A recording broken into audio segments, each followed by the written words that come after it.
Good evening, everybody. Welcome to our regular council meeting. Our council meeting is being held in camera tonight as authorized under the Ministerial Order 2020-029 of April 26th from the Quebec Minister of Health and Social Services. I'm joined tonight by our councillors Maria Torres, Councillor Dino Mazzoni, Councillor Liz Yulin, Councillor Colleen Feeney, as well as our acting DG, our interim DG, Claude Gilbert, Maître Claude Gilbert, and our communications expert, Mrs. Elizabeth Roy. So if I could have somebody move to open the meeting, please. Good day, Mr. Mayor. I move that the meeting be declared open. Thank you very much, Councillor Mazzoni. Can I have a seconder, please? Yes, I second that. Thank you very much, Councillor Feeney. All in favor, please. Aye. Aye. Thank you very much. We'll go to adoption of agenda, please. Can I have somebody move the motion to adopt the agenda, please? Oui, Monsieur le maire, je propose d'adopter l'ordre du jour de la séance ordinaire du 31 août 2020 tel que présenté. Merci, la conseillère Hulin. Je peux voir l'appui, s'il vous plaît? Oui, Monsieur le maire, j'appuie la proposition. Merci, Monsieur Mazzoni. Tout en faveur, s'il vous plaît? Oui. Oui. Parfait, merci. Est-ce qu'on peut, can I have somebody move the approval of the minutes for number 4, please? Oui, effectivement, Monsieur le maire. Monsieur le maire, je propose d'approuver les procès-verbaux des séances du conseil tenues aux dates suivantes. La séance ordinaire du 29 juin 2020, la séance spéciale du 9 juillet 2020 et finalement la séance spéciale du 6 août 2020. Je peux voir l'appui, s'il vous plaît. Merci, conseiller Mazzoni. Je peux voir l'appui, s'il vous plaît? Oui, je l'appuie. Merci, la conseillère Hulin. Tout en faveur, s'il vous plaît? Oui. Oui. C'est parfait. Je voulais seulement souligner que le réunion spéciale qui a eu lieu le 9 juillet, c'était pour approuver les projets sur le CCU. Le réunion spéciale le 6 août était la même chose. Il était pour approuver les projets soumis au CCU, mais aussi pour approuver l'application pour une subvention sur le programme MADA qu'on va reparler plus tard. Il y avait rien sur correspondance. We have nothing under correspondence. So we're going to move right to report of the mayor. Good evening, everyone. Bonsoir à tous. Welcome to our regular council meeting. As we did last two public meetings in May and June, in the first question period, we will answer questions from residents that had been submitted until 3 p.m. today on any topic. In the second question period, we will take questions pertaining to the agenda only, submitted via our website during this meeting. Bienvenue à notre réunion régulière du conseil municipal. Comme la dernière réunion, au cours de la première période des questions, nous répondrons aux questions des résidents soumis jusqu'à 15 heures aujourd'hui sur n'importe quel sujet. Au cours de la deuxième période des questions, nous répondrons aux questions relatives à l'ordre du jour seulement, soumises via notre site web Internet lors de cette réunion. Later in the agenda, I will be depositing a petition received from the residents of Ronald Drive, Brock South, and Ballantyne South. The petition seeks the assistance and support of the town as the residents proceed with the formal complaint process to the Canadian Transport Agency to help resolve a matter with CN operations. Since the reconfiguration of the rail lines in response to the Turcotte rebuild, the residents in that area have had to frequently live with trains being left to idle behind their homes, sometimes for more than 24 hours, while the CN changes their crews, waits for the green light to proceed to the port, repairs their equipment, or just deals with their usual rail traffic. And with every train that causes noise, vibration, and CO2 emissions as they idle in our residents' backyards, our residents let me know about it. And to be clear, the town does not have any jurisdiction on rail operations. I frequently hear that the rail companies were here long before Confederation. But with every complaint, I reach out to my contacts at CN and to Minister Marc Arnault's office. Because I direct my emails high enough, CN usually responds and temporarily fixes their problem. The town passed a motion in June 2018 calling upon CN to eliminate the problems they are causing. But there was an incident again this weekend where CN was repairing a train while the engines were idle. I sent my email to Sean Finn, Executive Vice President, Corporate Services, and chief legal officer and his team, and immediately received a response that he has requested to have this issue addressed as soon as possible. Now, however, it's time for a permanent solution. Mr. Finn, I respectfully request that you make it your point to address and permanently fix these problems with CN's operations. Plus tard dans l'ordre du jour, je déposerai une pétition reçue des résidents de Promenade Ronald, Brock Sud et Ballantyne Sud. La pétition sollicite l'aide et le soutien de la ville alors que les résidences entament un processus de plainte officielle auprès de l'Office canadien des transports pour aider à résoudre un problème avec les activités de CN. Depuis la reconfiguration des lignes ferroviaires en réponse à la reconstruction de l'Uturco, les résidents de ce secteur ont dû vivre fréquemment avec des trains laissés en attente derrière leur maison, parfois pendant 24 heures, tandis que le CN change son équipe, attendent un feu vert pour se rendre vers le port, réparer leur équipement ou simplement attendre après la congestion ferroviaire habituelle. Et avec chaque train qui cause du bruit, des vibrations et des émissions de CO2, alors qu'ils tournent au ralenti dans les arrière-cours de nos résidents me le font savoir. Et pour être clair, la ville n'a aucune compétence sur les opérations ferroviaires. J'entends souvent dire que les compagnies ferroviaires étaient ici avant la Confédération. Mais pour chaque plainte, je contacte mes contacts au CN et au cabinet de le ministre Marc Garneau. Parce que je dirige mes courriels assez haut, le CN répond généralement et résout temporairement son problème. La Ville a adopté une motion en juin 2018 demandant au CN d'éliminer les problèmes qui causent. Mais encore une fois cet week-end, le CN réparait un train alors que les moteurs tournaient au ralenti. J'ai envoyé mon courriel à Sean Finn, vice-président exécutif, services généraux et chef des affaires juridiques, et à son équipe, et j'ai reçu immédiatement une réponse par M. Finn demandant à son équipe de régler ce problème dès que possible. Maintenant, cependant, il est temps pour une résolution permanente. Monsieur Finn, je vous demande respectueusement de régler définitivement ces problèmes liés aux activités de CN. Please stay healthy, everybody. Veuillez rester en santé et sécurité. Thank you. Merci. All right, we're going to go to the first question period. On va aller dans aux périodes de questions, la première période de questions. Residents were asked to submit their questions in advance concerning matters of general interest and submit the questions to the mayor and councillor. So I'm just going to read out the questions as they were sent to us, and we'll get to the answers. Okay, our first question period. First question is from Tara Jerry, 51 Northview. Now that children are returning to school, it is extremely unsafe for them to be crossing the street at Northview and Westminster to use the east sidewalk to get to Edinburgh.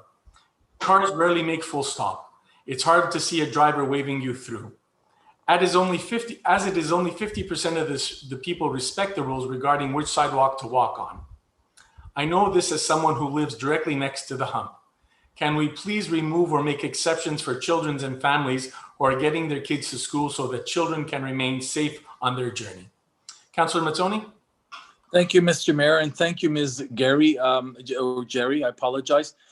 You raise a very valid point, and that's certainly a conversation we're ready to have in council shortly. We're going to discuss about how we could perhaps alternate hours for morning drop-off and afternoon pickup in terms of, having the ability to make use of the sidewalks on both sides of the hump. I will say that your question raises the bigger question, which is that the cars seemingly go very faster on that area. I know because I live right around there myself. And so I'll make it a point to again raise with Station 9 that issue, and perhaps we'll get some police coverage around that section. But I do appreciate your comment, and it will be looked at. Thank you. Thank you very much, Councillor Mazzoni. Thank you for your question, Ms. Gary. Joyce Tiber at 162 Westminster asks, any idea what is going into the Bank of Montreal building?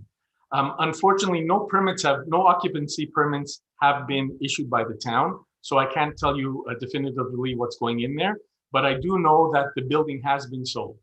I see that they're doing some work on the inside, but I don't know more than that at this point. Thank you very much for your questions, Ms. Tiber. Number 3, Bronya Sachs at 167 Brock North asks, since the residents of Montreal-West are not allowed to use the Côte Saint-Luc indoor swimming pool, would it be possible to cover the swimming pool with a blow-up type tent, the same as used at Concordia University over the football field, so as to continue the operation of the pool in the winter the same way it is presently done? Councillor Yulin? Yes, thank you very much for your question, Bronya. Unfortunately, those kinds of structures require a kind of foundation around the structure.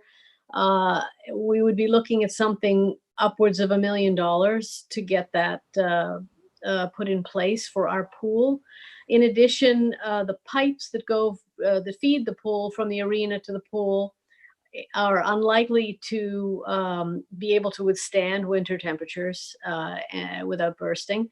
So it really doesn't look like a proposition that we can undertake at this time. But I do appreciate your wanting the summer to continue and our pool to continue opening, but it's not looking good for that kind of a structure.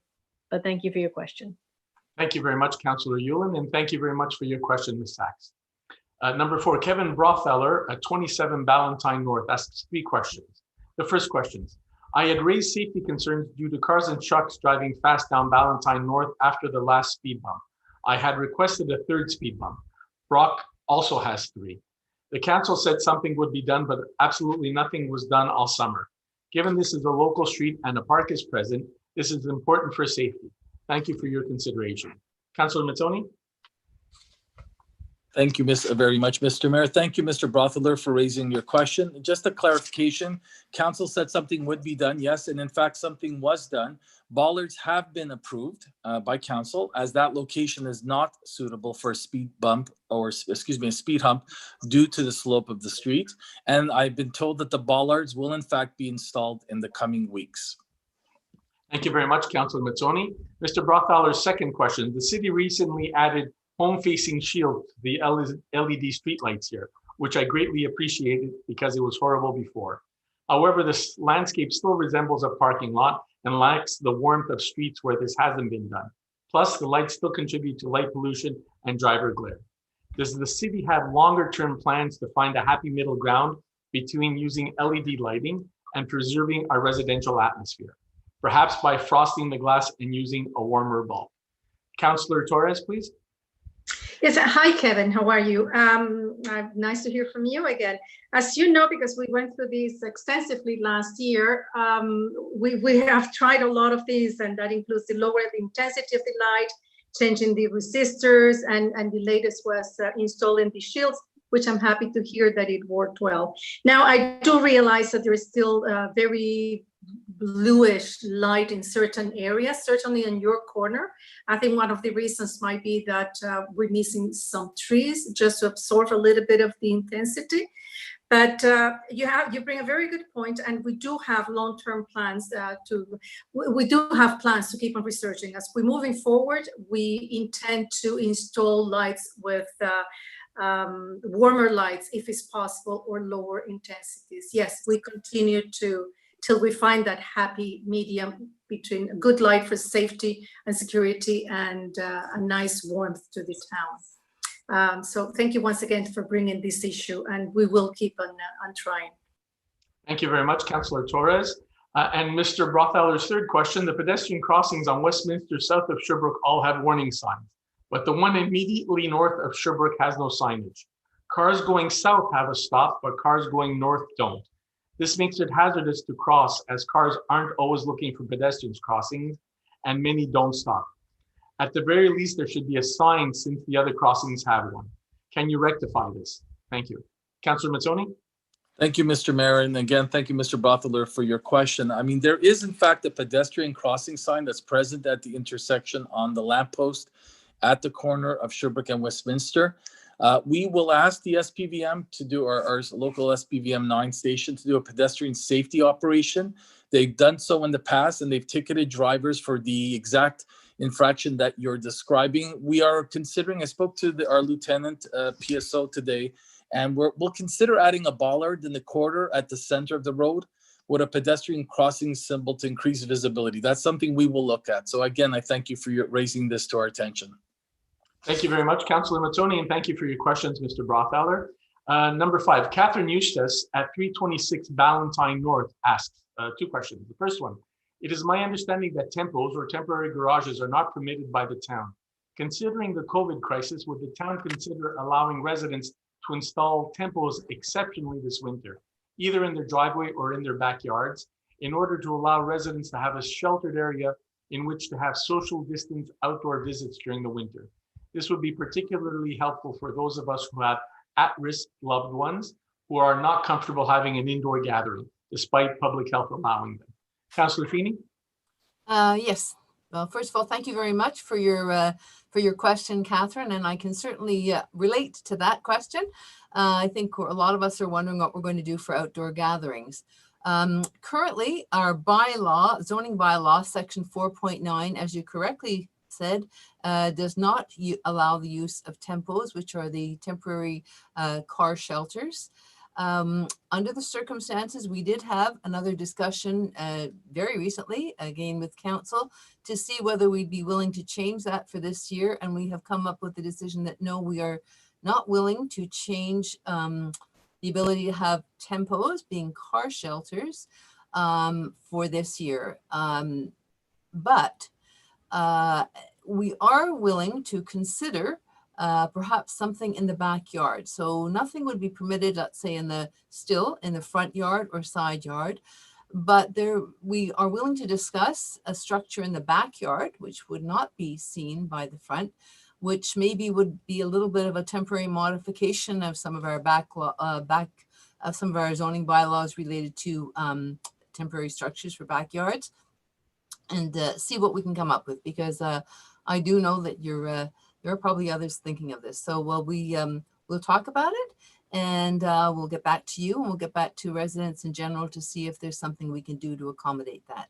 So thank you very much, Catherine, and I'll be in touch. Thank you very much, Councillor Feeney. Ms. Eustace's second question. It is my understanding that the town is not issuing permits for block parties at the moment. Would the town consider allowing residents to have socially distant block parties on Halloween, October 30th, 2020? This would allow parents to plan outdoor Halloween activities with their direct neighbors in lieu of children going trick-or-treating door to door, considering the COVID crisis. Our concern is reducing traffic on our block in order to allow the children to maximize their Halloween fun. I think that's something that the town may consider one day, but it's too early now, 2 months ahead of time, to see where we're at with the public, with the provincial guidelines on what we will or will not be allowed to do as a town. So I think where one day we may consider this, I think 2 months ahead of time, it's too early to talk about this now. Things are changing fairly frequently on what's allowed and what's not allowed. And I think that's something we'll just keep our eyes on as we're getting closer to the time. Thank you very much for your questions, Ms. Eustace. We're going on to question number 6 from Doug Bryce at 36 Ballantyne South. 2 questions. First question, good evening. First of all, thank you to all members of council for your continued work during these very challenging times. I have 2 questions. Can you give an update on the proposed sale of the corner lot at Westminster Avon and the library building? Have any offers to purchase been submitted, and has testing for contamination by a possible developer been completed, as a number of barrels have been left on the property? Mr. Bryce, we're not ready to make an announcement yet. Yes, we've had people submit offers. Yes, they're doing their due diligence. As far as I know, their due diligence has been completed. So in terms of the barrels that have been left on the property, we'll follow up to see if they can be removed. Your second question, can you provide an update on the Avon road work? When is it scheduled to begin, and what part of Avon will be redone? To answer that question, the full length of Avon from the border of NDG Cotoneige all the way down to the overpass over the tracks bordering Lachine was to be redone. We're in the middle now of completing our geotechnical studies. We have some important underground infrastructure that we have to ensure can withstand the delays or withstand the work that we need to do there. So the plan is eventually to redo all of it. The plan is to do as much as we can this year. That's as much as I can confidently state right now. So some of it will get done. I just don't know when or where. or when it will start, excuse me. Thank you very much for your questions, Mr. Rice. Louis Chenevert at 70 Roxton asks, on Thursday, August 27th through yesterday, August 30th, I witnessed a beautiful thornless honey locust being cut down in front of 417 Westminster North and thus a municipal street tree. I photographed it for one of my calendars. As it did not suffer from the recent heavy rains and winds, I know of no known parasite or disease presently affecting this species. I spoke to one of the team of Safety Tree. They said the town had hired to cut it down. No reason was given. What is the reason for its removal? Councillor Torres, please. Yes, thank you, Louise, for keeping an eye on our trees. It's very, very nice of you. Just to let you know, that tree, I called the Director of Public Works today to see why the tree was cut. And that tree did not belong to, it was not a municipal tree. It was not a town tree. It was a private tree.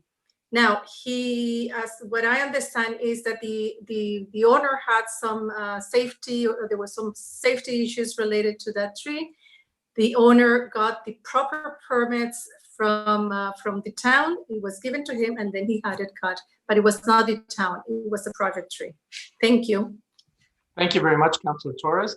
Before I move on, Ms. Louise Chenevert also sent us an invitation to a party for the Dow Park that they're talking about doing at the edge of NDG and basically going over the Turcotte project. So I just wanted to let Ms. Chenevert know that I've shared that invitation with all of council, and we'll see who can make it to the inauguration. I think that's September 12th, if I remember correctly.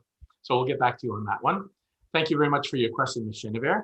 Question number 8 comes to us from Julian Mazzoni at 49 Parkside. Hi, Mr. Mayor and Council. I hope you had a good summer in these difficult times. I would like to complain about our garbage contractor. Almost every Friday this summer, I noticed the collectors will empty the bins, but instead of putting them in the driveways, they would end up on the street, sometimes on the other side of the street. Doesn't the town have a clause if the collectors don't respect the contract they are out? Can the town cancel the contract early? Thank you very much. Councillor Torres, can you take that question, please?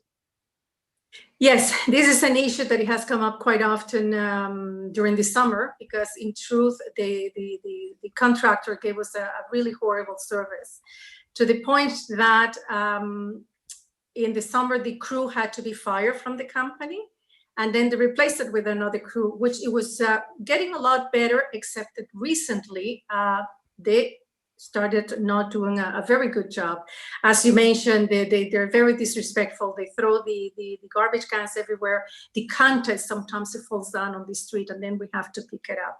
So just to let you know, we are following, we are keeping a file, and I'm glad to hear that you have some videos that maybe we can share sometime.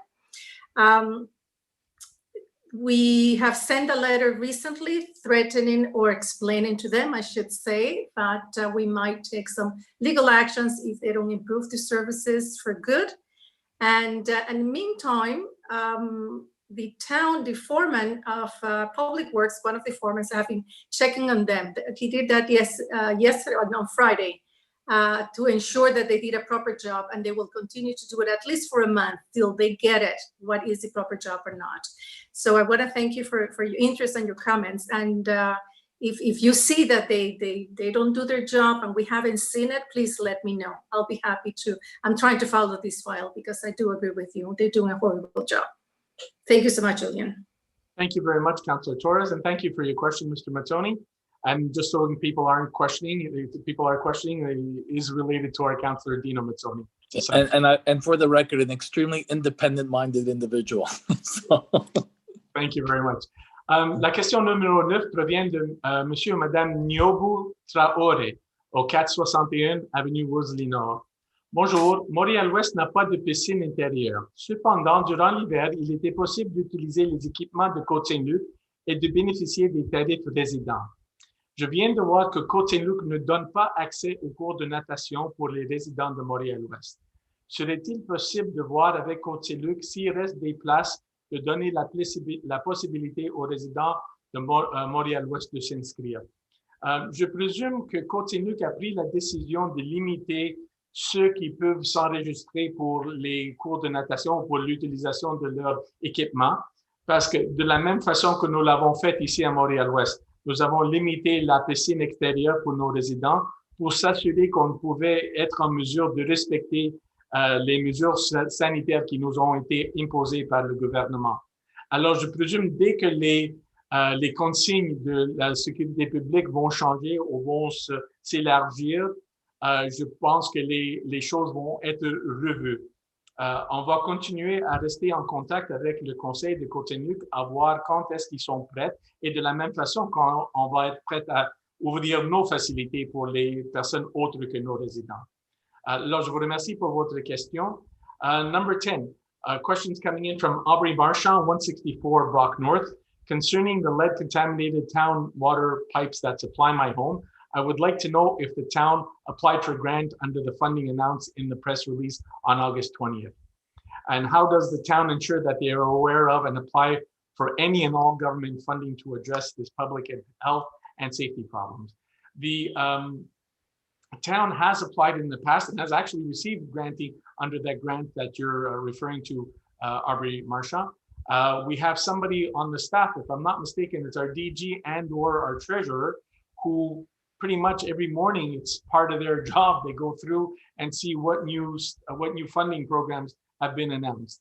So we're aware of, I would say, the vast majority of them that come out. It's also important to understand that sometimes some grants may come out, and unfortunately, a small grant may be put out by somebody, and that would then limit a bigger grant that you could get from another level of government. So we have to weigh all of those things in when we apply for the grant.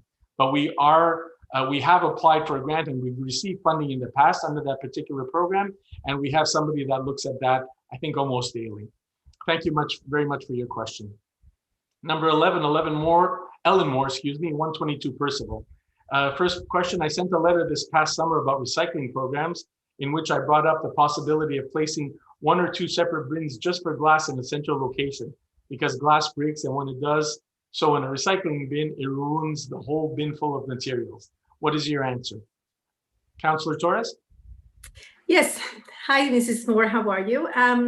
After our last conversation, which I think it took about a month ago, we were presented with the first draft of the waste management strategic plan. I wrote about it in the last Informer, letting everyone know that we're in the process of doing this. And I did bring to the town manager, Rafael Distasio, and our environment committee these issues so we can look into, and they would, and to make sure that they get included in our plan. This plan would include short-term and long-term issues, and absolutely this would fit into what we might be looking to do sooner than later.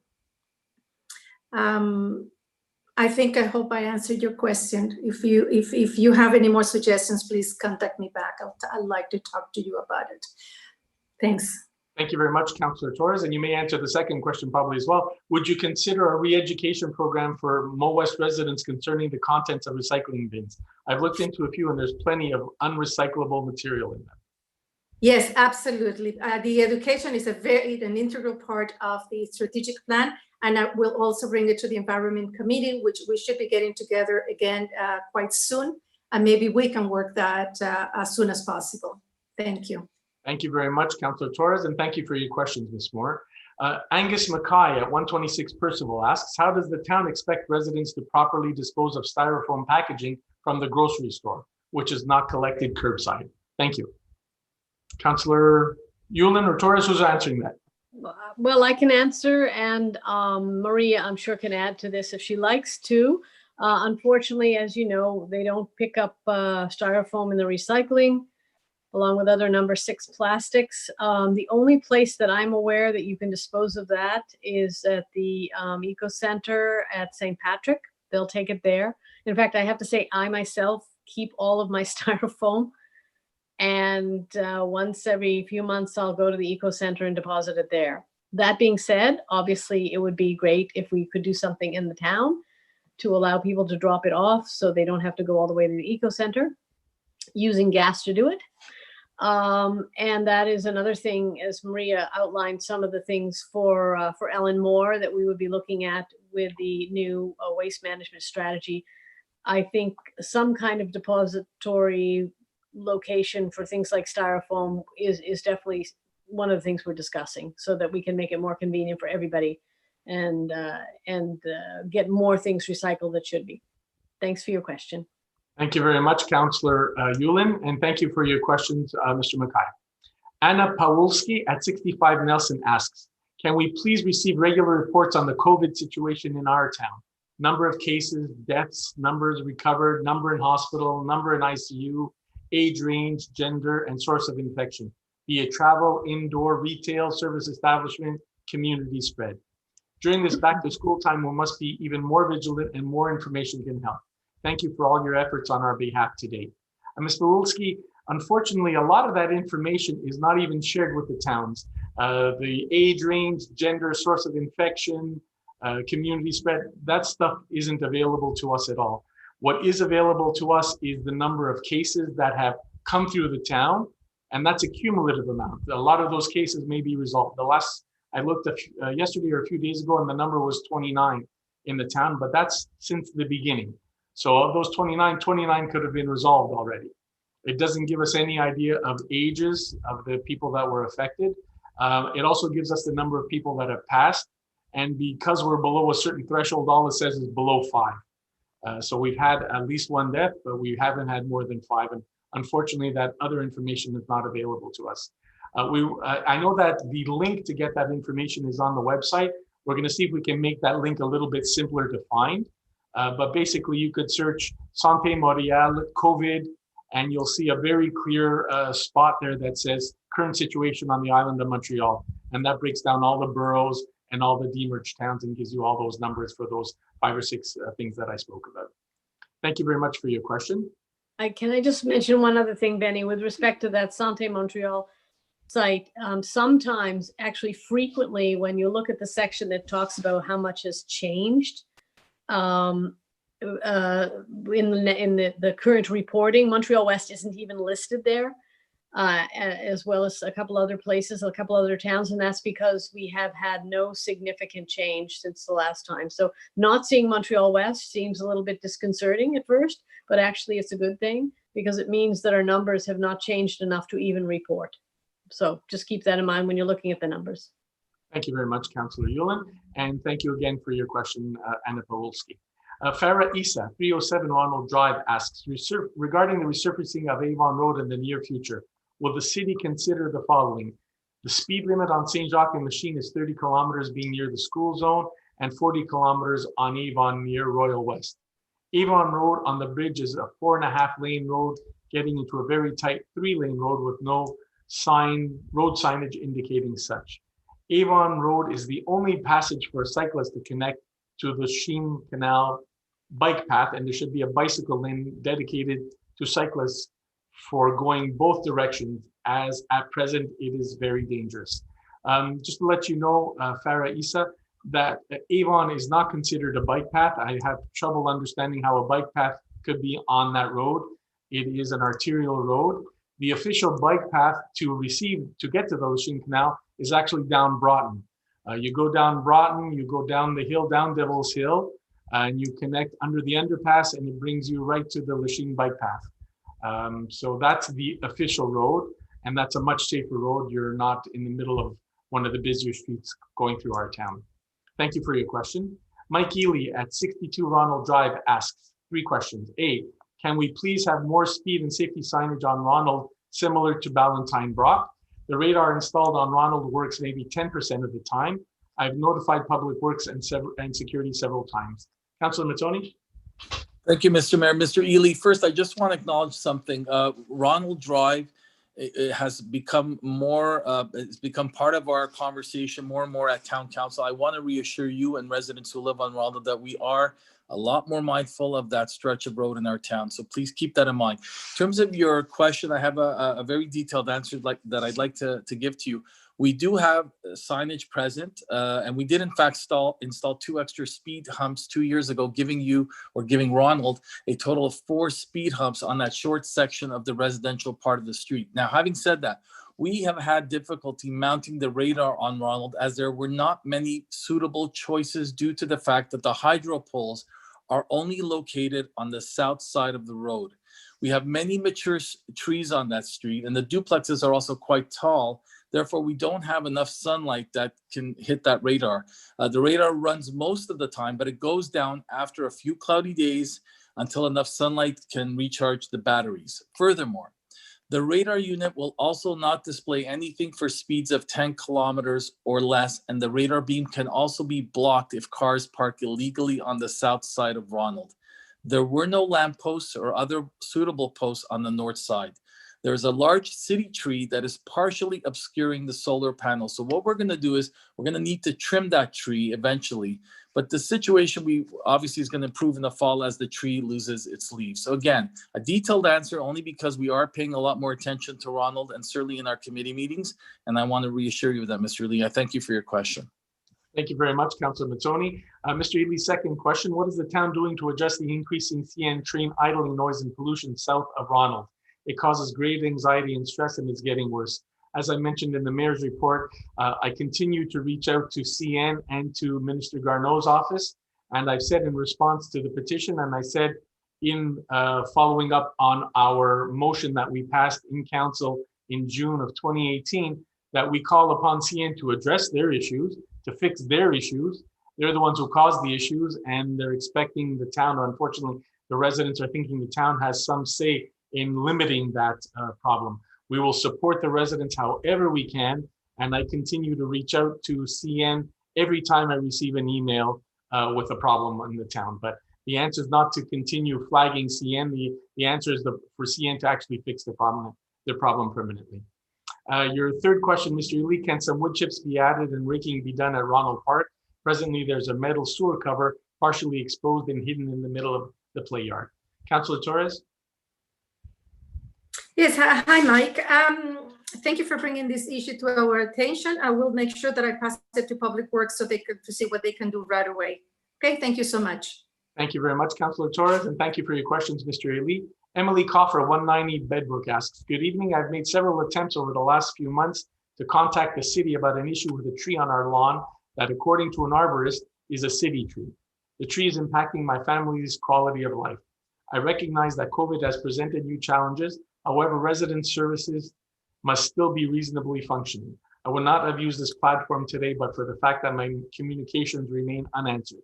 Can someone please advise of a direct contact to speak with as soon as possible? Thank you in advance for your time. Councillor Torres, please. Good evening, Mrs. Coffer. Thank you so much as well for bringing this issue forward. My understanding is, and I don't know how this happened, but we don't have any records of your phone calls to the Public Works Department concerning the trees. I'm glad you're using this platform, because if you don't get an answer, well, this is the best way, either that or to contact me directly to see what is happening. So what you can do, and I'm going to ask you to please call them back tomorrow or send an email. You can go to our website or send them an email to Public Works and explain what the issue is with the tree in front of your house. If you don't hear from them, please let me know again. But we're going to be waiting for your email or your contact. Thank you. Thank you very much, Councillor Torres, and thank you for your question, Emily Coffer. Number 17, Nicholas Knowles, 243 Brock North asks, on Earth Day in 2019, 40 cars were vandalized in Montreal-West. A self-proclaimed anti-fascist group claimed responsibility for criminal trespassing and property damage against the town occupied by the rich. This group is celebrating the destruction of the Sir John A. Macdonald statue downtown. Montreal-West has a prominent statue that could easily be targeted for being associated with colonial occupation. Most notably, our statue honoring Canadians who died fighting on behalf of the British Empire during the First World War. What new measures are being taken to protect our historical monuments and residents? Councillor Mazzoni, please. Thank you, Mr. Mayor. Thank you, Mr. Knowles. It's definitely a topic in the news and something that we're a lot more sensitive of in terms of the social unrest that's out there in our society. Before I answer your question, let's be very clear. The town, and I certainly think I'm not saying anything novel here, expects nothing less than the full observance and respects of our various laws and regulations. Having said that, we have limited resources. What we will do, and I certainly raised the point after having received your question with our lieutenant, PSO, he's going to, and his team will also be going to pay a little bit more attention to that statue near Town Hall. So we'll be vigilant. And certainly we ask that our residents be vigilant and report to both our police and to our PSOs, anything that they may see that would be not in keeping with what I've just stated right now. So I do thank you for your question, Mr. Knowles. Thank you very much, Councillor Mazzoni. And Mr. Knowles, just so you know, anything that disrespects our veterans, I'm going to take extremely seriously, and I'm going to be extremely demanding that it be handled properly and handled quickly.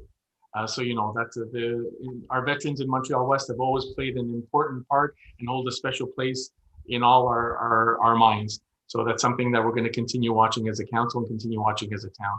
Thank you for your question, Mr. Knowles.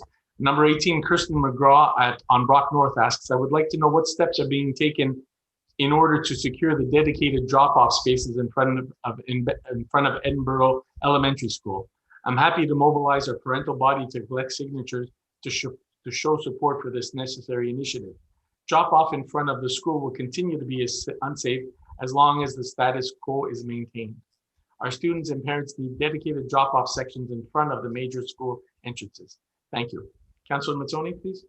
Thank you, Mr. Mayor. And again, thank you, Ms. McGraw, for raising this question and this concern. So our PSO provided me with a bit of a detailed answer, which I do want to share with you, but I think it's important so that it does alleviate, or certainly at least answers the question and perhaps makes you aware of some of the issues at play. We cannot safely make a drop-off zone on Hudson in front of Edinburgh, as the road is too narrow to safely accommodate parked cars with doors that swing open on both sides of the street. As it stands, the entire length of Hudson on the school side is a no stopping zone, as this is where all the fire trucks and the ambulances will need to be in the event of an actual emergency. So the only exception to this is that we allow school buses to drop off and pick up the children in the no stopping zone. Now, we could create a drop off zone by restricting the parking to 5 minutes during drop off and pickup times, but that would only take away parking spaces from residents and teachers. There's more than ample space to park on Edinburgh, Wolseley, and especially on Smart Street, which is underutilized because people just don't want to walk the 60 meters to Smart Street. Now, if the road was wide enough, in the perfect words, still the current situation is still safer with no cars in front of the school, as it leaves clear sight lines should any children dart across the road. And with a row of parked cars that obscure the view, there is a risk of children darting out between parked cars and, God forbid, being hit. So this is why there is parking that is prohibited in front of most parks unless there is a fence to prevent children from running into the street. Again, a detailed answer, but I think one that makes you understand some of the considerations that were at play as to why those rules were adopted. We'll continue to monitor the situation. If you have any suggestions on your own, or if anyone listening to this podcast has any suggestions whatsoever, by all means, please share them with me directly with anyone on council, and it'll make its way to our TSC. Thank you very much, Ms. McGraw. Thank you very much, Councillor Mazzoni. Thank you for your question, Ms. McGraw. Andy Malolepsy at 321 Brock North asks, to alleviate traffic on Westminster, is there any progress on an overpass on West Broadway and Cavendish? I think you meant West Broadway and Sherbrooke, Mr. Malolepsy. I have not heard anything up to date lately. I do have a meeting set with EXO in the middle of September, the third week in September, where I can get an update on all of their plans, their future plans as well. So as soon as there's something that I can share with us, I will. Thank you for your question, Mr. Malolepsy. Number 20, Domenica Puccini at 24 Ronald Drive asks 3 questions, and I'm going to read them together. How come we were told by CN that trains are being serviced in back of our homes on Ronald Drive where residents live? Second, why are trains being left idling with engines on, and why do we continuously have noise, smoke, and dirt pollution in our backyards? And C, will the town follow up and support our petition to the town of Montreal-West concerning the lack of adequate safety and protection measures along the CN tracks from increased train noise, vibration, and emissions affecting the health and well-being of residents of Ronald Drive and the surrounding areas. To answer your questions, Ms. Polchini, I don't know why CN is doing what they're doing in the back of the houses. I don't know. I have no intelligent answer why they're leaving their trains idling there. I know what CN has told us, but I have trouble buying that. And as I said in my mayor's report, I support the idea that the town can support the residents in their petition, in their procedure to make a complaint to the Canadian Transportation Agency. It's important to know that the town has no jurisdiction on what the CN is doing in the back there, but I will continue to do as much as I'm doing. I'll do as much more as I can to support you in your endeavor to go ahead and petition the, you don't need to petition the town of Montreal-Ouest, you need to petition the Canadian Transport Agency to have CN or to force CN to do something. The way that we've been doing things hasn't come up with a permanent solution, unfortunately. They keep fixing the problem when I highlight it to them, but then, you know, a day, 2 days, a week, a month later, the problem re-arises again. Thank you very much for your questions, Mrs. Pulcini. Number 21, Jerry Aronheim at 97 Brock North asks 3 questions. The first one, lawn blight. Various sized patches of grass have died and been replaced with small weeds, present on many properties, seemingly more so in sunlit areas, not helped by frequent watering. You're asking about cause and treatment. I don't know. I'm not any kind of botanist or any kind of a horticulturalist. Dr. Aronheim, I'm guessing that they're the white grubs that are under the lawn. I'm experiencing it myself in my lawn. Even though I'm having it treated by a lawn company, it's still not very, very effective. And things that could go from a neighbor's lawn can come over onto your lawn very, very easily, unfortunately. I think it's the kind of thing we're going to see more and more, unfortunately. And I haven't heard of any concrete solutions on how to take care of white grubs. That's as much as I can tell you now, unfortunately. The second question, garbage pickup has been more careless than usual, with garbage cans left on the street or flung onto lawns. I've seen the tosses. I know one can't expect this to be a fastidious process, but some basic care should be taken. And I'm going to repeat what Councillor Torres said before. We're monitoring the situation when she was answering another resident. We've had in the past certain crews removed from servicing their town, and from what we understand, they're not even working for that company anymore. So we have now one of our foremen being a little bit more vigilant and actually taking notes on every time something is not up to snuff, so that we can follow up with the company. And the third question, how long does it take for a problem tree to be trimmed after reporting it to Public Works? Councillor Torres, can you answer that question, please? Councillor Torres, your microphone's muted. Thank you, ma'am. Yes, now it's fine. Yes, Mr. Aronheim, it depends on the issue of the tree.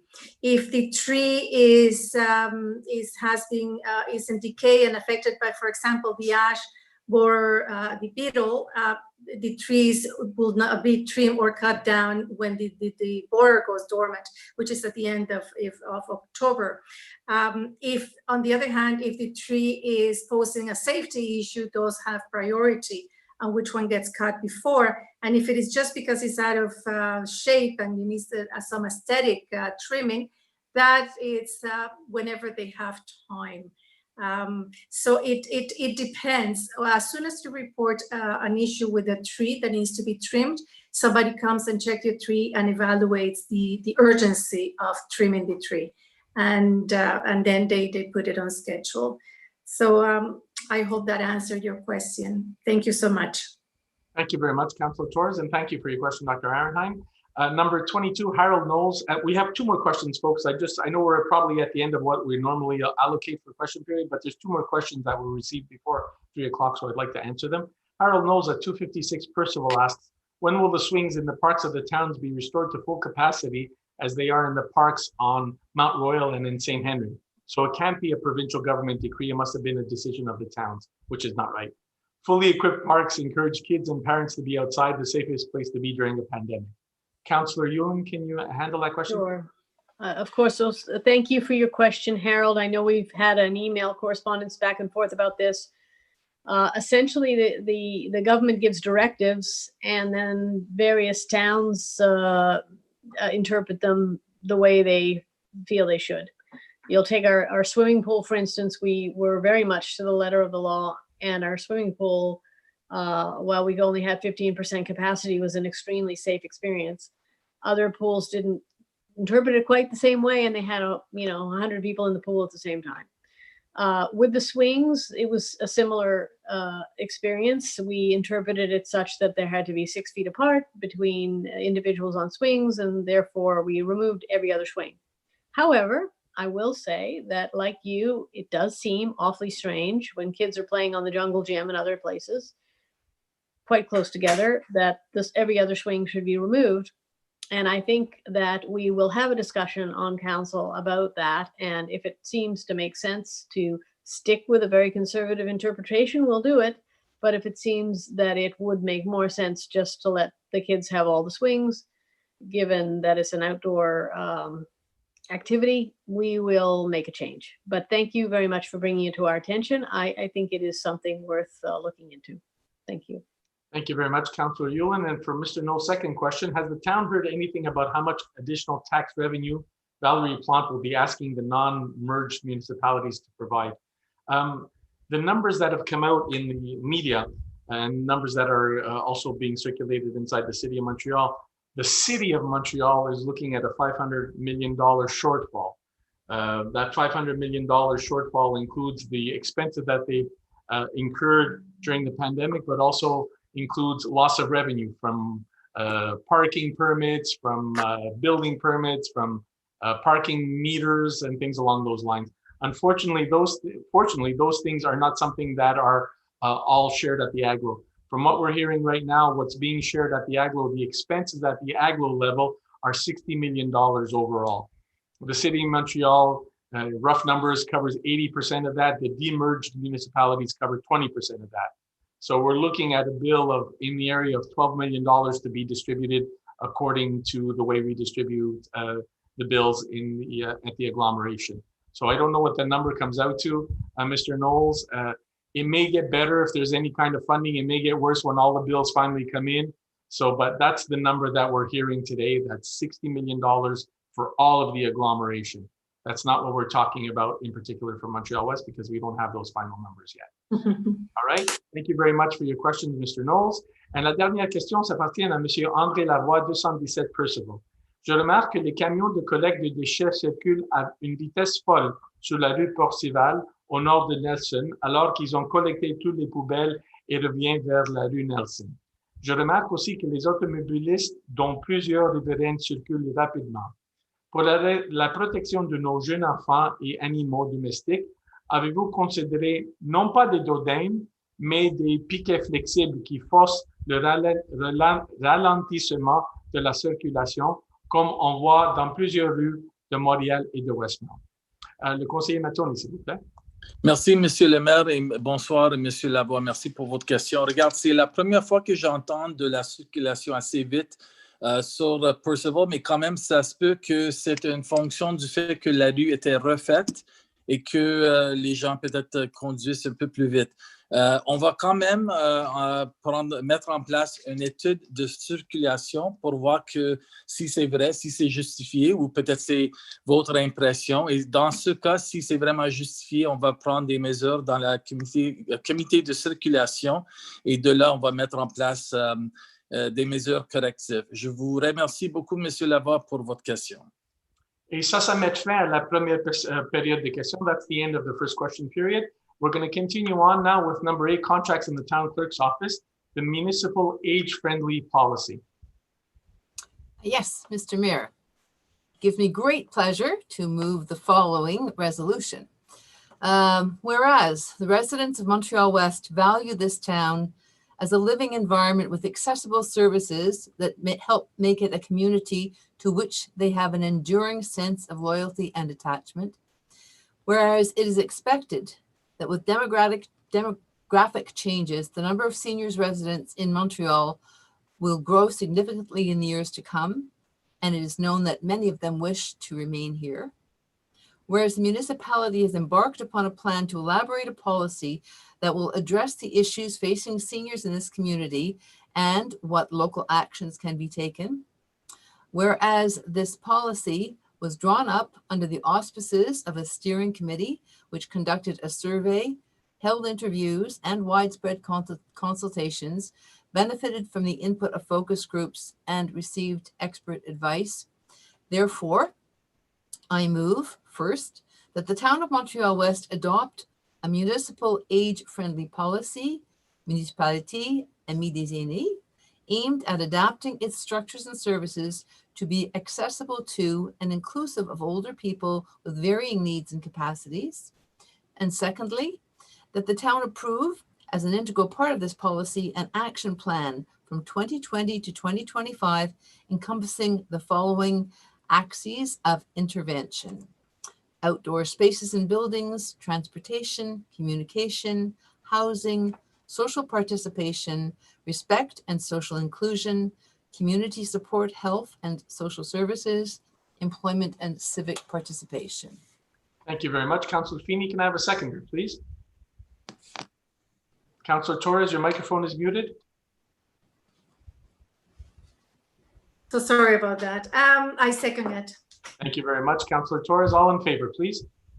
Aye. Aye. Thank you very much. I just want to take 1 second to thank Councillor Feeney for heading up the steering committee and piloting this very important policy. It's very important to the town council as a whole. It's very important to the town. So I want to thank her for yeoman work, getting this through, properly supported, properly consulted, and put into place. So I want to thank you for your great work, Councillor Feeney. Thank you very much. Thank you. Excuse me, 8B, we're talking about the Environmental Action Committee, the Constitution.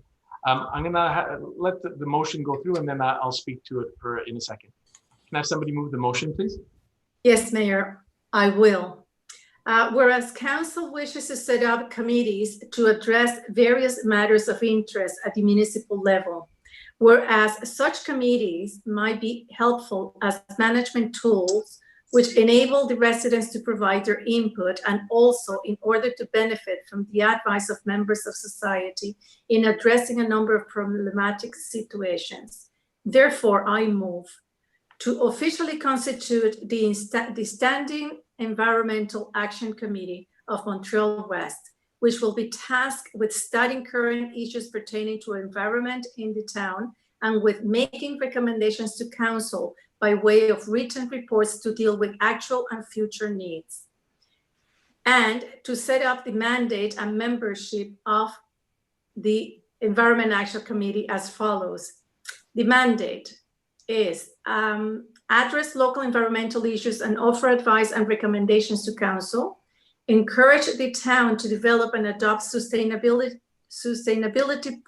policies and strategic plans for a more environmentally friendly community, sensitize town residents and employees about sustainable practices which will enhance well-being of the environment.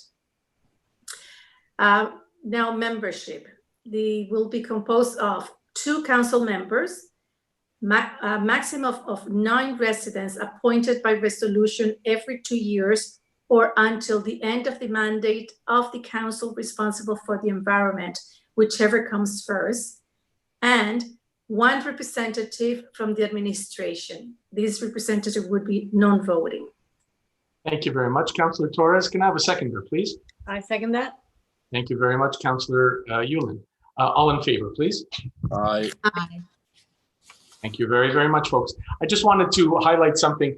This Environmental Action Committee isn't a new committee. It's one that's always been in the town. It's been an ad hoc committee, but the council now is taking a step to make it a standing committee. That means that every council, until for some reason they decide that they don't want to have one, every council should have an Environmental Action Committee going forward in the town.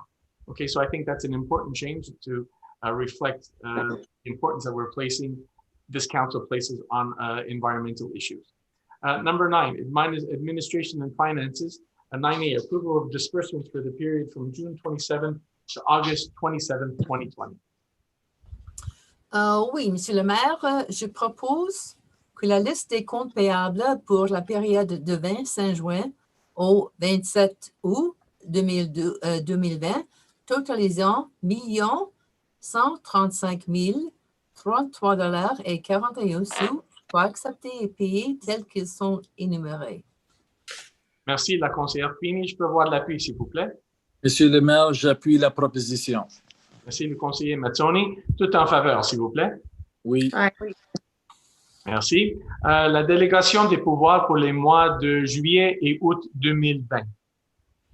Oui, Monsieur le maire, je propose que soient approuvés les rapports de la directrice générale concernant l'exercice des pouvoirs délégués en vertu du règlement numéro 2005-002 pour les mois de juillet et août 2020.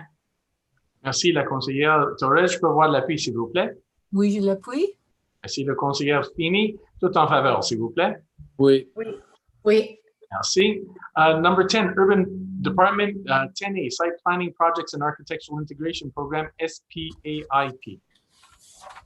Yes, Mr. Mayor, I move to acknowledge receipt of the minutes of the meeting held by the Planning Advisory Committee, the PAC, on August 26, 2020. Secondly, to approve as presented under the SPAIP the following plans submitted to this meeting in accordance with the recommendations of PAC as outlined in the minutes. 53 Ballantyne North, replacement of the front door and a side door, removal of a window and addition of a door on the back facade. 19 Bryn Mawr, capping of the front stairs, landing, and flower box. 316 Strathern North, demolition of existing side deck and replacement of a landing and a stairs leading to the ground patio. 69 and 71 Westminster North, replacement of the asphalt shingles. And third, to approve with conditions under the SPAIP the following plans submitted to this meeting in accordance with the recommendations of PACs outlined in the minutes. 259 Strathern North, replacement of front porch flooring, railings, and stairs. 153 Wolseley North, replacement of 2 doors. 34 Wolseley South, installation of railings on a front landing and stairs. 337, 339 Westminster North, replacement of the rear facade regular doors and adjacent window on both floors with patio doors, as well as the replacement of the rear facade left side windows on both floors with the former windows adjacent to the regular doors. 117, 119 Northview, replacement of the front landing and stairs for both addresses. And fourth, to defer the examination of the following plans to the next meeting of council in accordance with the recommendations of PAC as outlined in the minutes. 317 Brock North, replacement of the front door, garage door, the cladding material on the second floor, and soffits in addition to the window shutters. Thank you very much, Councillor Yulin. Can I have a seconder, please? Yes, Mr. Mayor, I second that. Thank you very much, Councillor Fini. All in favor, please. Aye. Aye. Thank you very much. Number 10B, minor exemption request at 481-483 Hudson. Councillor Fini, can you just give us a summary before you move the motion, please? Okay, yes, this first minor exemption is to regularize a front setback, and it basically there's no change. This is for a real estate transaction. So sometimes over the years the bylaws change, and so when this house was built, assumably it was regular, it was fine to build it at that with that setback, but now things have changed, so this regularizes it. Thank you very much, Councillor Fini. So go ahead and move the motion, please. Oui, Monsieur le maire.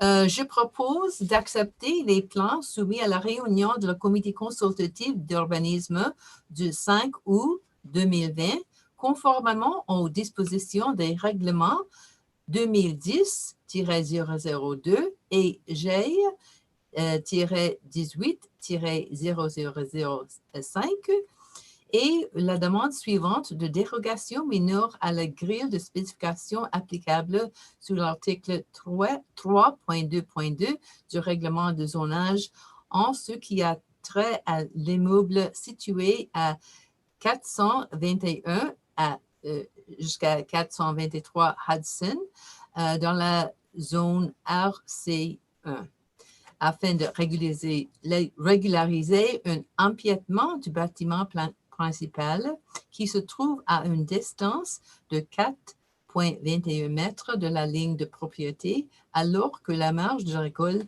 avant est de minimum de 4,57 mètres.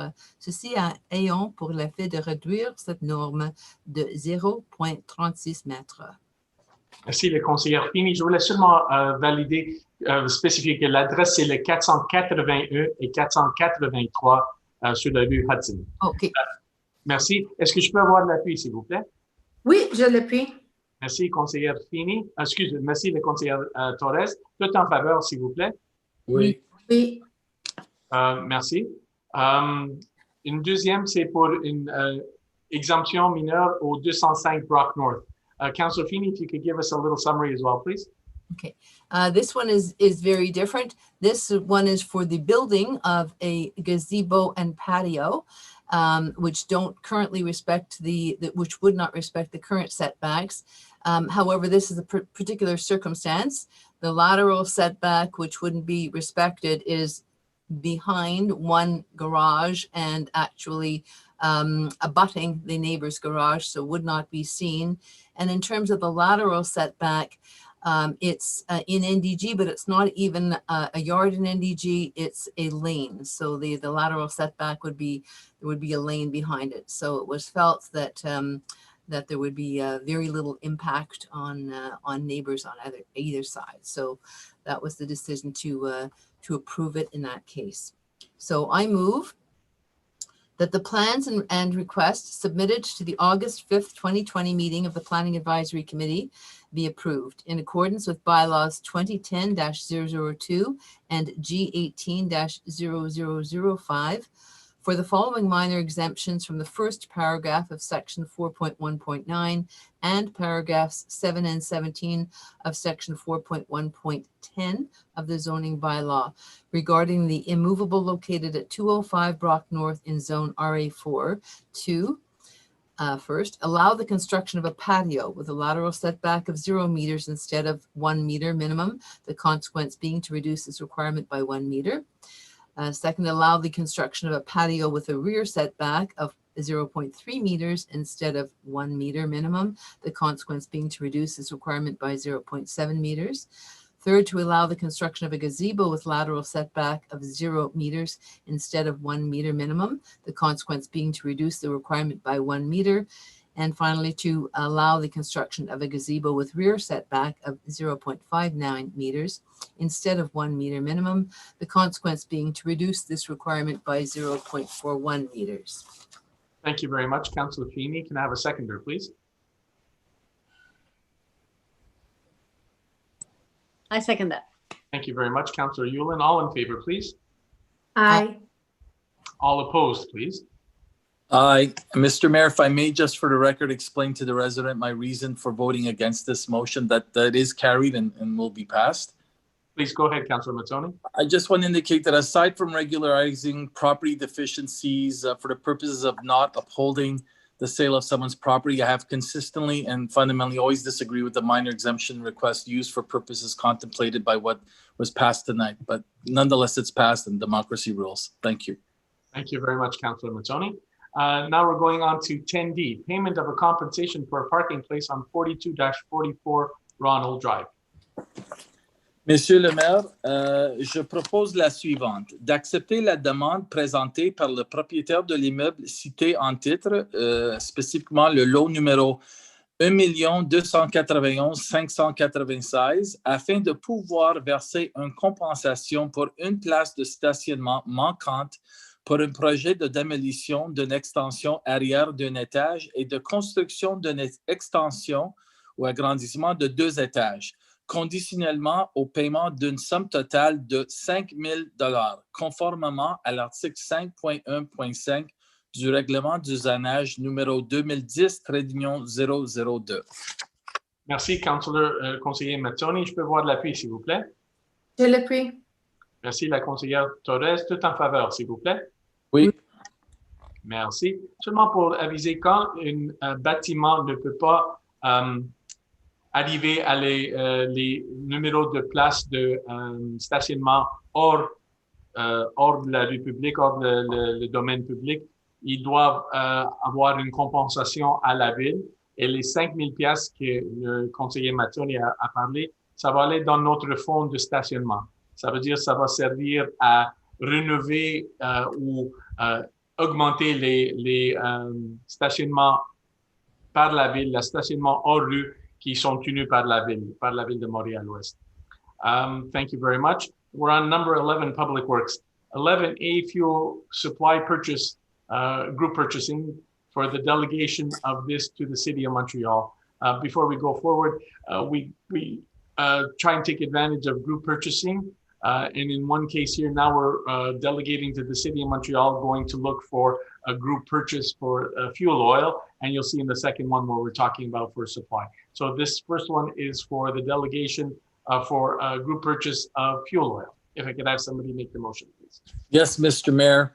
Whereas the Supply Services Department of the City of Montreal has offered the town of Montreal-West to participate in a group call for tenders for the purpose of awarding a contract for the management and supply of fuel oils, whereas the savings that should be made through this approach make it advisable to accept the proposal. Therefore, Mr. Mayor, I move, number one, that the town of Montreal-West confirm its participation in a group call for tenders for the management and supply of fuel oils as proposed by the City of Montreal, and number two, that the town of Montreal-West agree to delegate its competence to the City of Montreal for the purpose of a 3-year contract with 2 annual renewal options. Thank you very much. Councilor Mazzoni, can I have a seconder, please? Yes, I second that. Thank you very much. Councilor Feeney, all in favor, please. Aye. Thank you very, very much. And as I mentioned before, we delegated the purchase of road salt, and the City of Montreal went and tried to get a group purchase price, and that's the case here. You'll see now that the price will be $64.38 per metric ton, and that's a significant difference. It was over $100 last year for the same thing because the supply now is able to come from North America, whereas last year there was an exceptional situation where it had to actually come from off of North America.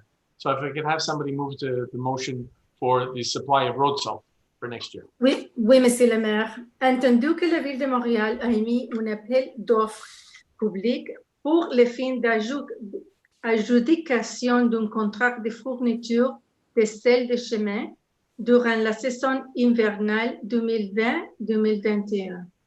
Entendu que cet appel d'offres a été émis au nom des arrondissements et de toutes les municipalités reconstituées dans la ville de Montréal-Ouest. En conséquence, je propose que ces contrats d'approvisionnement soient adjugés au plus bas soumissionnaire conforme, Cargill Limited, sur la base d'un prix de $64 avec 38 sous par tonne métrique, incluant les frais de livraison plus taxes. Et deuxièmement, que cette dépense soit imputée au poste budgétaire 02 00-629. Merci, la conseillère Torres. Je peux avoir de l'appui, s'il vous plaît. Monsieur le maire, j'appuie la proposition. Merci, conseiller Mazzoni. Tout en faveur, s'il vous plaît. Oui. Oui.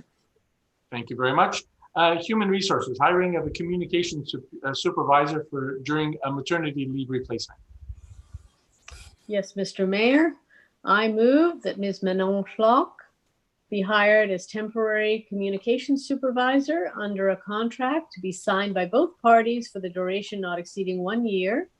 Secondly, that Ms. Manon Schlock start work on September 3rd, 2020, conditional to the submission of her work permit with the town of Montreal-West, or on a later date to be agreed upon by both parties if it is issued by immigration authorities afterwards. And third, that the Director General be authorized to sign this contract on behalf of the town. Thank you very much. Councillor Yulin, can I have a seconder, please? Yes, I second that. Thank you very much. Councillor Feeney, all in favor, please. Aye. Thank you very, very much, folks. And number 13, as we constituted, as we made a standing committee of our Environmental Action Committee, we're now going to be appointing the membership. So if I could have somebody make the motion, please, for membership. Yes, I will. I move to appoint the following persons elected. Let me start again, please. To appoint the following persons elected members of the Environmental Action Committee, constituted by resolution number 2020-0835-005. Maria Torres as a chairperson, Elizabeth Yuling as a vice chairperson. Secondly, to appoint the following persons, resident members of the said committee: James Stewart, Haley Clark Cousineau, Laura Cousineau, John Limeburner, Daniel Bouleris, Haley Rube, Katie McGilton, and Chloe Comont. Thank you very much. Councillor Torres, can I have a seconder, please? I second that. Thank you very much. Councillor Yulin, all in favor, please. Aye. Thank you very much, and congratulations and welcome to some of you that are new and some of you that may be returning members of the Environmental Action Committee. Thank you very much. We're going to go to now to councillors' reports, and we're going to have very brief reports, starting with seat number 3, Councillor Colleen Fien. Okay, brief. All right. Bonsoir. Hello, everybody. I'll try to be brief. I'll start out with finance in the business office. The second installment of the property taxes were due August the 24th, and all but 5.8% of residents have fully paid all their taxes. What we're looking at next is the water tax. So a notice regarding the 2020 water tax will be sent out in an e-bulletin this week. However, for those of you listening, here are the details. The water tax, the water meter cards will be mailed out on September the 3rd. And we are asking for your water meter readings by September the 5th. We will then mail the bills by October the 26th and are asking that payment be in by November 26, 2020. And we do encourage all residents, especially this year, to submit the water meter readings online, and it's all described on our website. We did this last year, and a great number of residents complied. If the reading of your meter is difficult, you can attach a photo of your water meter and send it along. And if you do not submit the reading, either online, by telephone, or by returning the card or otherwise, the amount will be estimated and there will be a $50 charge added to your bill. If you really are having very great difficulty reading your water meter, you can contact the Public Works Department. Work has started on the 2020 forecast and on the 2021 budget, and the Town Hall office will be closed Monday, September the 7th for Labor Day. Disbursements, the total expenditures this particular, actually it was for a 2-month period, are $1,135,033. And this is what we passed earlier in council. And I always like to give residents an idea where their tax money is going. The reason it's $1 million this time is because there's actually 2 months involved. So some of the bigger expenditures are, as usual, deductions at source. They were about $473,000.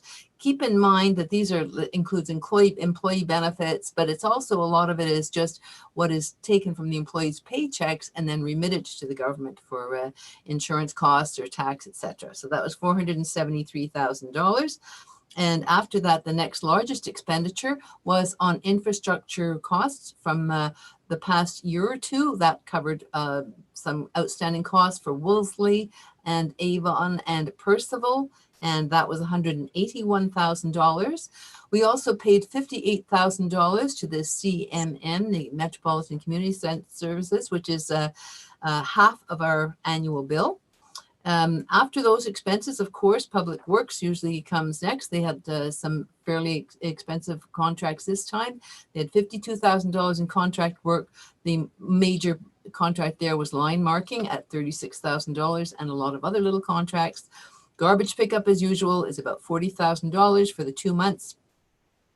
Equipment and supplies are about $30,000, and costs for vehicles and different modifications, tires, etc., was about $28,000.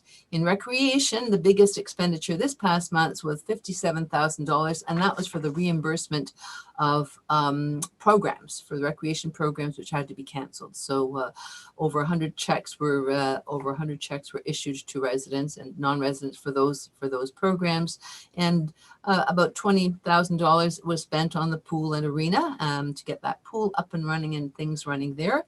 And in the administration office, there's nothing too much out of the ordinary. There was $18,000 for 2 audits and pension fund management for the past 2 months, and IT costs were about $19,000. So that's where your money was spent the past couple of months. In the urban planning department now, I'll move to that. There was 105 permits issued over the past 2 months. Of those, 45 were for renovations and modifications for decks, accessory buildings, etc., which had to go to be reviewed by PAC. So I want to thank PAC for working diligently over the summer months and getting all those projects approved. While the town hall is closed, the permit applications can be made only via the town's website. Now, I did write an article in the communique on this. I know some people are having some difficulty with it, and so please either send a note on the website or call Agata Palarcio, and I had that number in the article to if you need some assistance in helping get your permit application. Anyway, the procedures are explained under Resident Services, Urban Planning. So the next meeting of PAC will be September the 9th, and those submissions were due on August the 27th. And after that, it will be September the 23rd, with submissions due on September the 9th. And I've been asked by the Urban Planning Department to remind residents of 2 things. First of all is when you apply for a permit, please do not start the work until you actually are issued the permit or have been given an absolute confirmation from the Urban Planning Department that the permit will be issued. What this can do is if you just start the work anyway and it turns out that it doesn't comply with our bylaws, you can be asked not just to stop the work, but to undo the work. And so this can be costly and lengthy for residents. So please, yes, we're happy to apply for permits, but please don't start the work till you get the permit. And the second reminder I was asked to relay is that we do hear and have heard that there are some Airbnb operations in town. These are strictly not permitted in the town of Montreal-West. And when we do find out about them, we do try to, we contact the owner of the building and try to shut them down. So anyway, just to let you know, these operations are not permitted in the town. And finally, I'll move on to the Seniors Committee. As we saw, the MATA Plan of Action was approved tonight by Council, so that's really, really great. It's the end of 2.5 years of work. One of our last steps was an online consultation that we held about a week or so ago. To give you some stats there, was viewed by 246 people, 233 in English and 13 in French, and 14 residents provided written comments. So thank you very much for looking at the consultation and for responding to it. Thank you for taking the time to do that. That completes the consultation process, which began 2 years ago and included, as we mentioned, a survey and focus groups and public consultations. Based on this last consultation, there were a few changes that were made to the final version, which will be sent to the government for MATA certification. And I want to just once again thank the very, very dedicated steering committee for all the work in putting this document together, and also to Council for reviewing and formally approving it. Because of this document, we are actually already able to apply for certain grants. And as the mayor said in a special meeting, we did note that we were going to apply for a grant which would allow us, if approved, to work on some of our infrastructure, including some of our sidewalks. So it's really great. This not only does it have the the quality of wanting us to be senior friendly, but there could be some economic benefits to it as well. And as I always say, it's not just for seniors, it's an age-friendly community. Anything we do here, of course, is benefiting the whole community. So quite excited about this.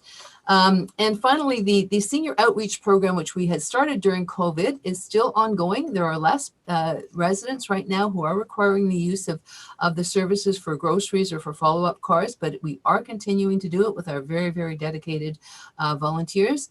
We want to keep it going in case all of a sudden we have to ramp it up again if the situation gets any worse with COVID-19. So they worked to make the calls, to deliver the groceries, and actually we delivered masks to every household that had senior residents. These were masks that were provided by the government, and all the households received 6 masks each. So I think it was a really good initiative. On that note, I'll say stay healthy, and if you have any questions, I'll be happy to answer them. Thank you. Thank you very much, Councillor Feeney. Reporting from seat number 4, matters pertaining to environment, public works, and buildings, Councillor Maria Torres. Yes, thank you, Mr. Mayor. Good evening, everybody. Even with all the COVID-19 social distancing restrictions, Public Works continues to perform its duties and get all the necessary work done around town. Over the past 2 months, Public Works have asphalted potholes on Hudson, Ainsley, Wolseley, and on some of the lanes. On October 4th, a water break was capped at 155 Valentine South on the 3/4-inch line going to the house. 2 manholes and a sinkhole were completely repaired and asphalted, and multiple sections of the sidewalks on Hudson, Edinburgh, Valentine South, and Westminster were done. During the summer, about 30 trees were planted, where 5 dead ash trees were removed. In addition, in our efforts to improve the town's urban forest, about 30 more trees should be planted by the end of the month. As most of us know, Montreal-Ouest has embarked on an important public tree planting program in response to the fact that, on one hand, the town is losing many of its trees due to age, disease, natural disasters, etc. On the other hand, the town has a serious deficit of young street trees, which eventually will replace the ones that we are losing. As I mentioned before, the trees will be planted by the end of the month. I would like to take this opportunity to thank all the residents who were selected this time around for getting back to us, either with your tree selection or with questions, to which Councillor Yuling and myself have been very happy to answer. Last month, all the ash trees, the healthy ones that is, located in the mid and south sections of the town were vaccinated. All of the branch pickups were completed and a crew was out trimming low-lying branches. The town gardener maintained all the annuals in the green spaces. The grass was cut, the garbage picked up on a daily basis from the streets and public spaces, and all the municipal buildings were regularly cleaned and disinfected. Last, the walls at the assembly hall at the town hall were plastered and painted. There are still a few touch-ups to be done, but the hall will be completely done before the recreation activities resume on September 14th. The ceiling, it was not painted and it will have to wait at a later date, but everything else has been done. So that's it. That's all for me today. If you have any questions, please do not hesitate to send me an email. And thank you. Be safe and stay well. Thanks. Thank you very much, Councillor Torres. I know I'm disappointed to hear that red ceiling is still there, but it'll disappear. Reporting from seat number 1 on matters pertaining to public security and to special projects fundraising, Councillor Dino Mazzoni. Good evening, everyone. Thank you, Mr. Mayor. Before I go any further, just to pick up on something with respect to that petition, the Comité de Bon Voisinage for NDG Westmount and Montreal-Ouest is still alive, still out there, and they're going to have their online meeting tomorrow night. It's at between 7 to 9 p.m. The reason I'm raising it right off the top here is that if you want to be part of that online meeting, you have to inscribe online.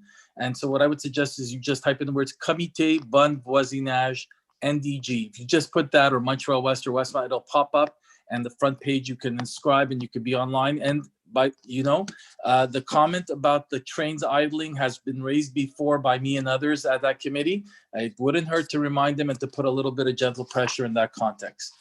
Some departmental activity for the months of July and August. So for July and August, our PSOs continued following up on complaints for lack of lawn and yard maintenance. At least a half a dozen properties were notified that their grass had grown too long, or for the accumulation of construction refuse or garbage that was not being picked up by the regular garbage service. Everyone complied, and we are happy to report that no fines needed to be issued.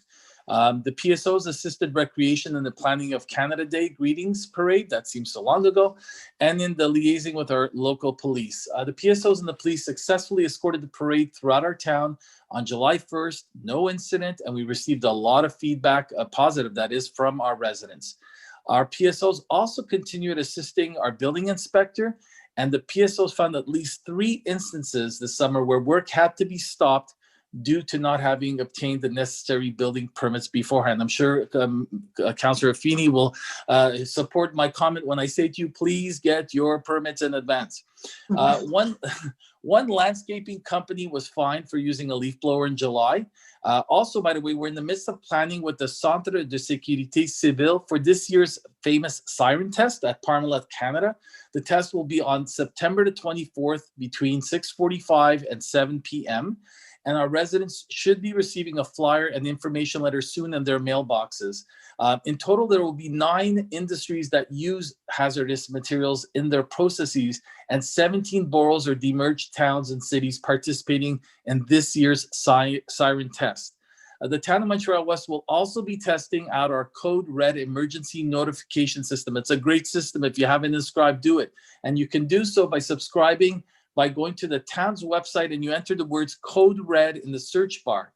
The town uses Code Red to notify our residents in the event of emergency repairs that require unplanned water interruptions, and obviously for any other information that we feel is of an important nature, you should be apprised of.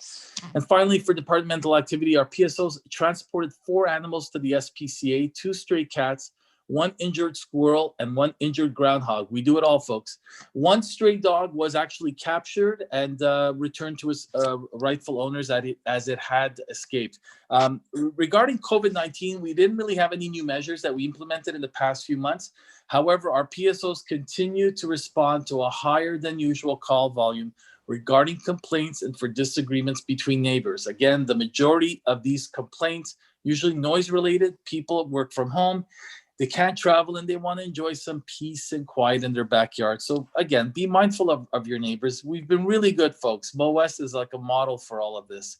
Just some crime stats, not much. 1 reported break and entry in June, obviously not good, but nonetheless 1, and 1 reported vehicle theft. I need to note that those 2 crimes were reported to the SPVM, but were not necessarily brought to our PSO's attention.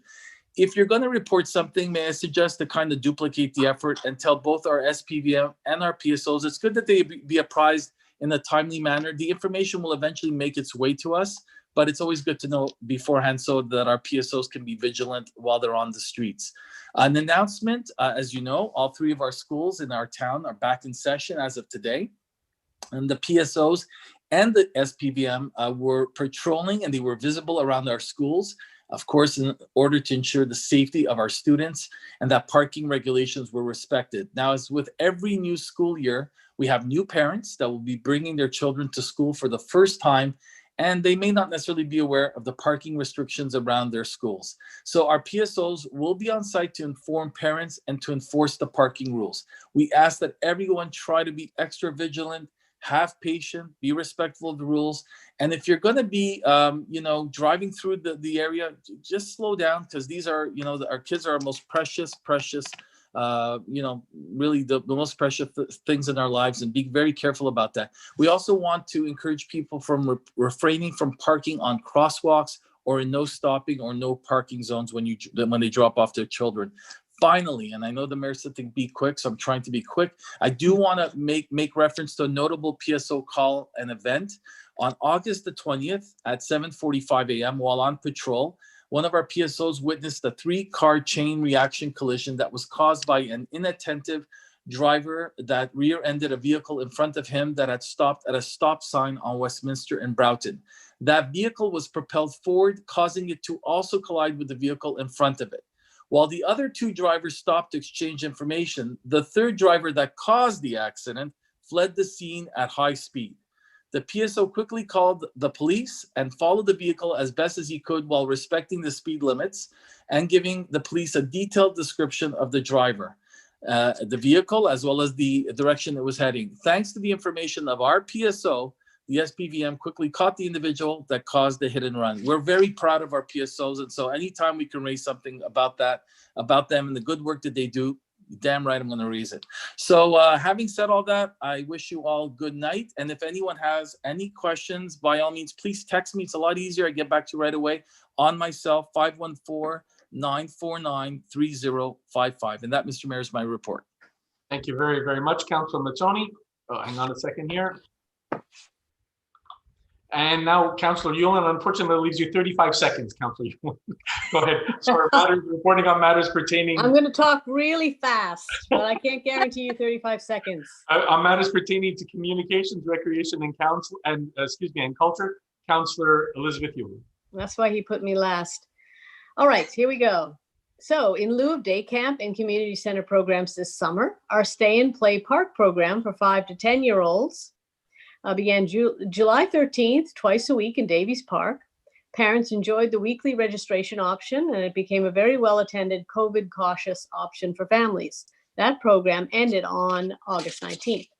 The fall program registration began August 24th with a new art class for adults, manga drawing, Zumba Kids, Captain Catalyst, Baby and Me, and the Stay and Play Playgroup.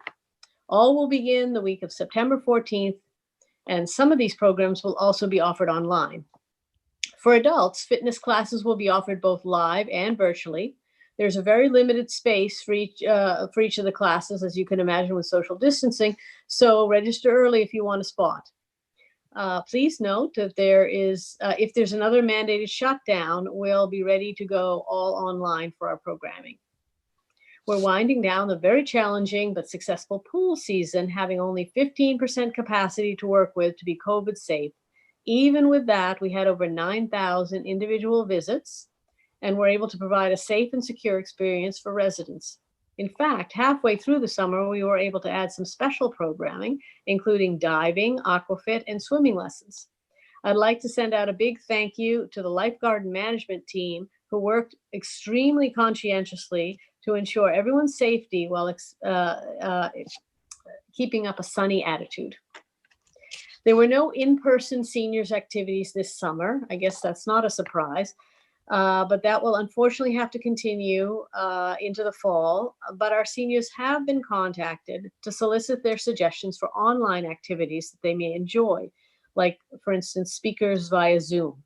And as Councillor Feeney mentioned, the MATA program continues to reach out to our senior population, ensuring they have neighborly contact and someone to do their shopping if need be.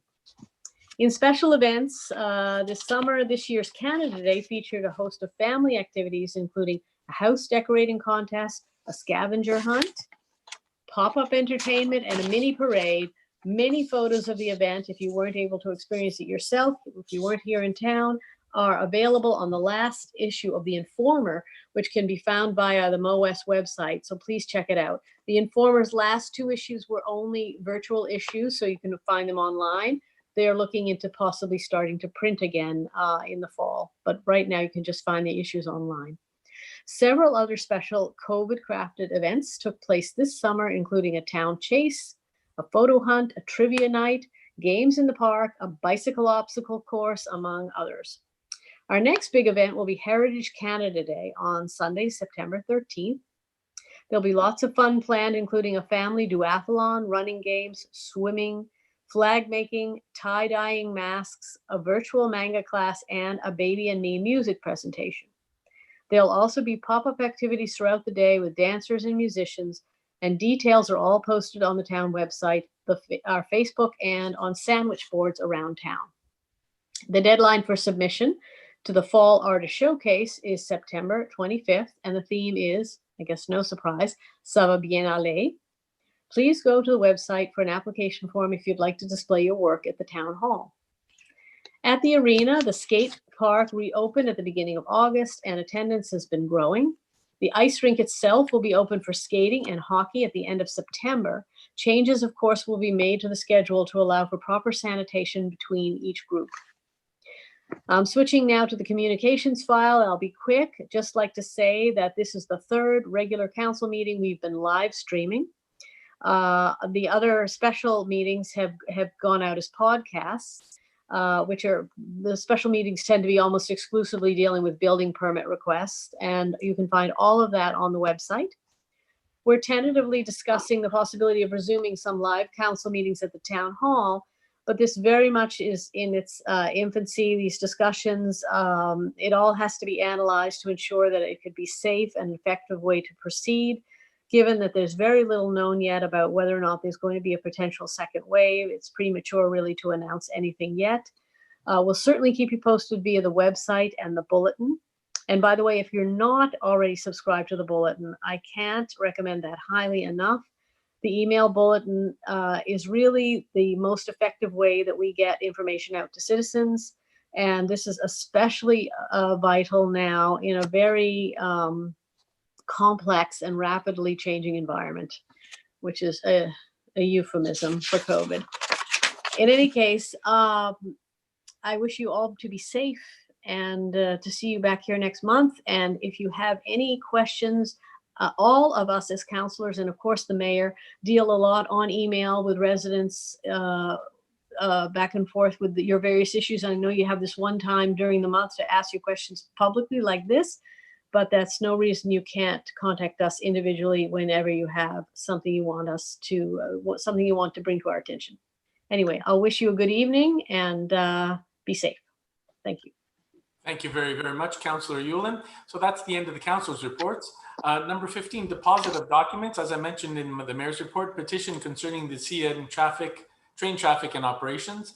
On August 27th, 2020, 53 residents on Ronald Drive, Brock South, and Ballantyne South submitted a petition asking for the town's assistance and support in the matter of numerous complaints dealing with the excessive noise, vibrations, and CO2 emissions linked to the CN trains in their immediate neighborhood.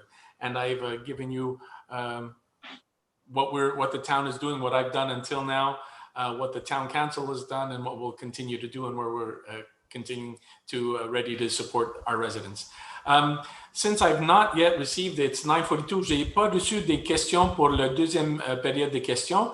Alors, les résidents étaient invités à demander leurs questions via le site web.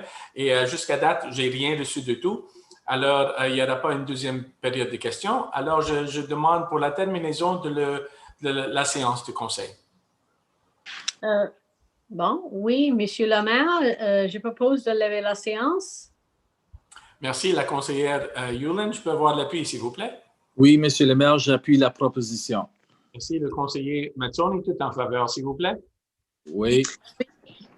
Thank you very much. Thank you, everybody. Please stay safe, be well, take care of yourselves, wear a mask. I can't stress how important it is to continue wearing a mask. There it is. There's Councilor Mazzoni showing us.